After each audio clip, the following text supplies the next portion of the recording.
राष्ट्रवादीचे ज्येष्ठ नेते छगन भुजबळ यांना मंत्रिमंडळात स्थान न मिळाल्यानंतर ते आता नाराज असल्याची चर्चा सुरू झालेली आहे। आपण जर बघितलं तर छगन भुजबळ हे आज त्यांच्या मतदारसंघामध्ये दौरा करणार आहे। त्यासोबत नाशिकमध्ये देखील समता परिषदेच्या पदाधिकाऱ्यांसोबत चर्चा करतील आणि त्यानंतर ते आपली पुढची भूमिका जी आहे ती घेणार आहे। पण तत्पूर्वी जर आपण बघितलं तर छगन भुजबळ यांचे निवासस्थान असलेल्या भुजबळ फार्म या ठिकाणी एक बॅनर लावण्यात आलेला आहे।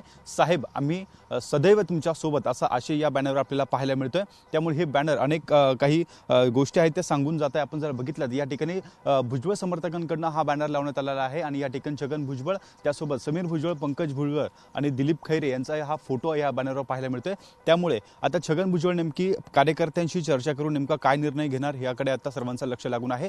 एकंदरीत जर बघितलं तर छगन भुजबळ हे नाराज असल्यानंतर त्यांनी पक्षश्रेष्ठींवर देखील नाराजी जी आहे ती व्यक्त केलेली होती आणि त्यानंतर छगन भुजबळ हे आज आपल्या कार्यकर्त्यांसोबत चर्चा करणार आहेत। त्यासोबत मतदारसंघामध्ये जाऊन त्या ठिकाणी असलेल्या कार्यकर्ते आणि पदाधिकाऱ्यांसोबत ते चर्चा करतील आणि यानंतर ते आपली भूमिका आहे ती स्पष्ट करणार आहेत।